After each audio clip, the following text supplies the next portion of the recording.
नमस्कार, मैं तबरेज श्री अरविंदो सोसाइटी की तरफ से आप सभी का हार्दिक स्वागत करता हूं।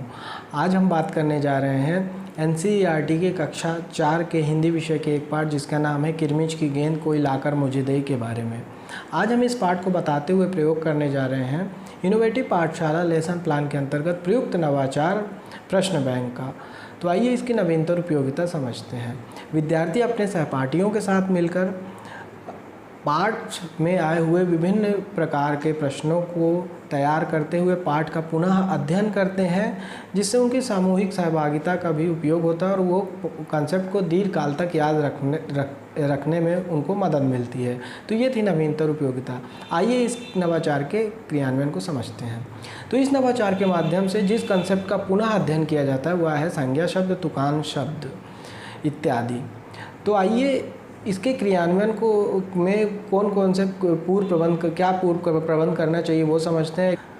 इस नवाचार में किसी खास पूर्व प्रबंध की आवश्यकता नहीं होती। बस शिक्षक बच्चों को घर से अति लघु उत्तरी वाले, लघु उत्तरी वाले, दीर्घ उत्तरी वाले एवं व्याख्यात्मक उत्तर वाले प्रश्नों को तैयार करके लाने के लिए बोलते हैं। इसके लिए वो बच्चों को 7 समूह में विभाजित करते हैं और हर समूह में एक एक प्रतिनिधि चुना जाता है और हर समूह का काम होता है कि प्रश्न को तैयार करना पाठ में आए। और फिर जब बच्चे प्रश्न को तैयार कर लेते हैं तो हर समूह के बच्चे अपने अपने प्रतिनिधि को वो प्रश्न दे देते हैं।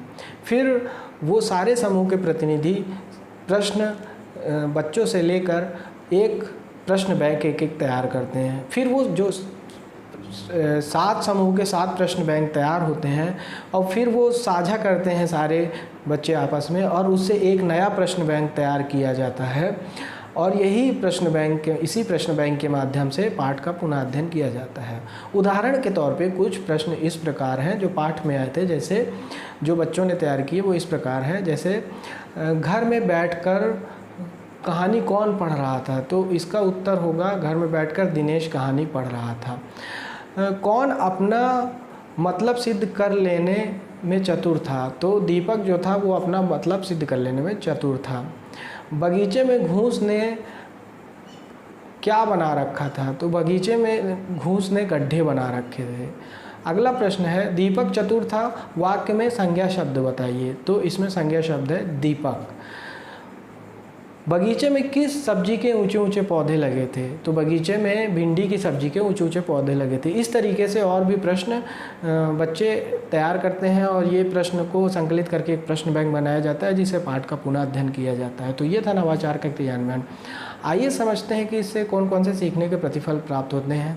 पहला, सुनी एवं पढ़ी रचनाओं, घटनाओं, विषय वस्तु के बारे में बच्चे बातचीत करते हैं, तर्क देते हैं एवं निष्कर्ष निकालते हैं। दूसरा, बच्चे भाषा की बारीकियों को समझते हैं एवं अपनी खुद की भाषा निर्मित करते हैं। तीसरा, बच्चे अपरिचित शब्दों से परिचित होते हैं एवं उनको शब्दकोश से खोजते हैं।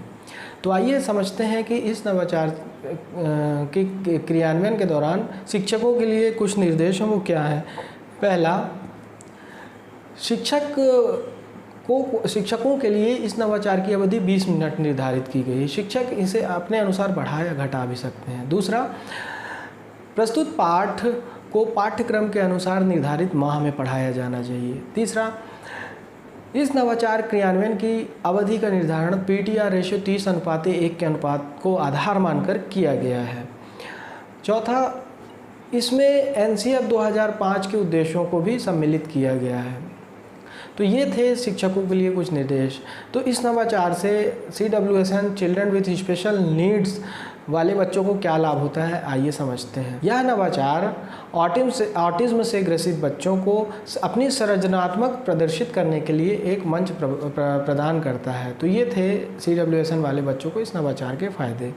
तो हम उम्मीद करते हैं कि आपको हमारे ये इनोवेटिव पाठशाला लेसन प्लान के अंतर्गत प्रयुक्त नवाचार प्रश्न बैंक बहुत अच्छा लगा होगा और आप इसको अपने विद्यालय में ज़रूर क्रियान्वित करवाएंगे, ये हम आशा करते हैं।